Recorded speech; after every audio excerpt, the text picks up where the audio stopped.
Satu ketika dulu, tak macam mana saya keluarkan satu artikel yang membawa hadis yang diriwayatkan oleh Imam Muslim. Hadis itu mengatakan seorang lelaki yang datang jumpa Nabi dan bertanya tentang ayahnya, ayah lelaki itulah. Nabi mengatakan, inna abaka finnar, sesungguhnya ayahmu dalam neraka. Jadi lelaki itu pun balik dan lelaki itu agak sedih.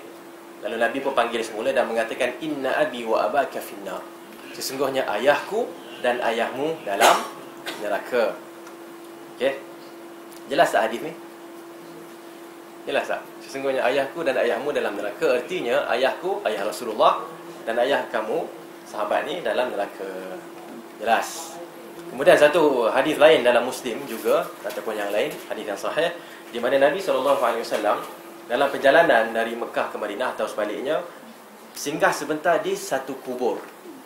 Dan Nabi menangis kat situ. Kubur itu dia ziarah dan menangis. Para sahabat semua yang hadir menangis. Dia melihat bagaimana sedihnya Nabi SAW. Kita kalau kita tengok orang yang kita sayang menangis kan, kita tak sebab ke? Kan masa dia nangis kita nak kan, tak kan? Okay, kalau orang yang kita sayang gembira, kita gembira. Kita pun tak tahu apa benda ni kan. Kita tengok dia gembira, kita pun gembira. Ada apa? Lepas tu baru kita tanya kan. Okay? Jadi itulah yang berlaku. Dan mereka pun lepas tu tanya, kenapa wahai Rasulullah menangis? Nabi mengatakan, aku telah minta izin untuk mendoakan ibuku. Okey, lalu Allah melarang. Kemudian aku minta izin lagi untuk menziarahi kubur ibuku dan Allah benarkan. Okey, tidak boleh minta izin untuk seseorang menunjukkan apa? Tidak minta izin, tidak boleh minta ampun. Tidak boleh minta ampun untuk seseorang menunjukkan apa? Kafir. Okey? Menunjukkan orang itu kafir berdasarkan satu ayat Al-Quran. Jadi yang pentingnya kat sini, kebanyakan para ulama termasuklah Al-Imam An-Nawawi telah mengatakan bahawa ayah Rasulullah dan ibu Rasulullah SAW tidak, mereka adalah di kalangan musyrikin dan mereka bukan di kalangan ahlul fatrah. Apa pula ahlul fatrah? Ahlul fatrah ialah satu kumpulan yang berada di antara dua nabi yang tidak datang risalah, mesej Nabi, mana-mana Nabi kepada mereka. Ini namanya ahlul fatrah. Okey? Jadi di sini sebagian orang mengatakan Quraisy ahlul fatrah, kumpulan yang tak ada Nabi. Sedangkan Quraisy sebenarnya adalah apa dia? Musyrikin, orang musyrik. Dan mereka adalah satu kumpulan yang ada risalah Nabi. Nabi siapa yang datang kepada mereka? Kan pembinaan kan kita kadang-kadang. Kan dari sudut sejarah kita dah baca, tapi bila sampai kepada bab ni kita melebihkan emosi kita. Okey. Sejarah pembinaan Kaabah, siapa yang bina? Nabi Ibrahim alaihissalam. Okey, kemudian siapa yang duduk kat situ? Isteri Nabi Ibrahim yang bernama Hajar dan anaknya yang bernama Nabi Ismail alaihissalam. Okey, jadi tawaf semua tu kan. Okey, haji, baling apa dia? 3 jamrah tu, itu daripada mana? Daripada ajaran Nabi Ibrahim yang bila datangnya Nabi Muhammad menerimanya, ataupun dipanggil apa? Menyambung. Okey? Tidak dimasukkan. Jadi itu sebenarnya adalah di dalam ajaran Nabi Ibrahim. Maknanya Nabi Ibrahim punya ajaran ada. Jadi masalah yang timbul ialah Amr bin Luhai yang pergi ke Palestin dan dapati di sana mereka menyembah patung. Jadi dia pun bawa patung, dia importkan ke Mekah dan dia mengatakan ini satu benda yang dibuat oleh tempat yang banyak Nabi. Tempat kita ni Mekah, berapa Nabi? 2 orang je. Sana berapa Nabi? Banyak, kebanyakan Nabi Bani Israel kat sana. Jadi dia pun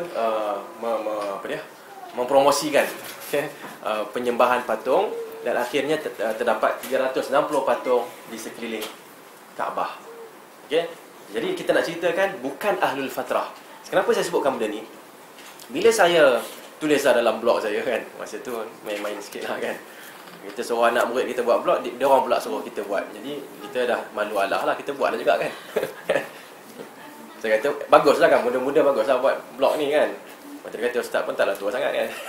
Kan. Jadi orang suruh buat, kita pun buat, tulis sikit apa-apa yang kita rasa penting kita masukkan. Bila sampai bab ni berkenaan dengan wafat ibu bapa Rasulullah SAW, kita dapati mereka bila saya sebutkan ibu bapa Rasulullah tidak beriman. Berdasarkan dua hadis tadilah. So ramailah orang yang marah. Okey, mengatakan saya kafir.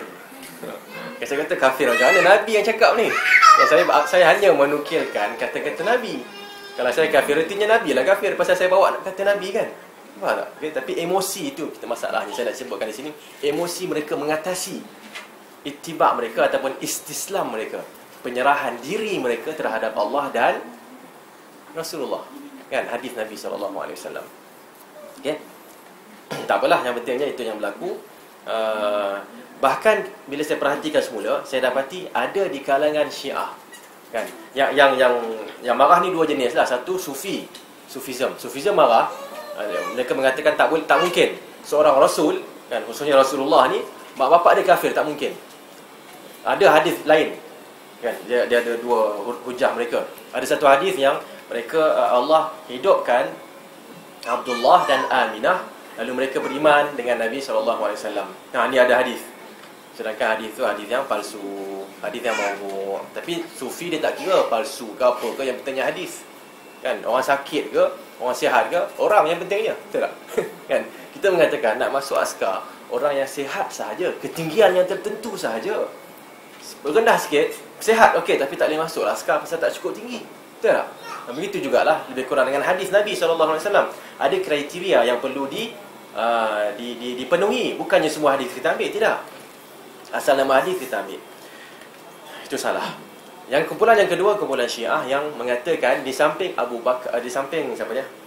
Abdullah, ayah Rasulullah, Aminah, ibu Rasulullah, terdapat seorang lagi yang tidak kafir, iaitu Abu Talib. Okay, ahli sunnah tak ada masalah. Ahli sunnah kata dua ni ya, kan?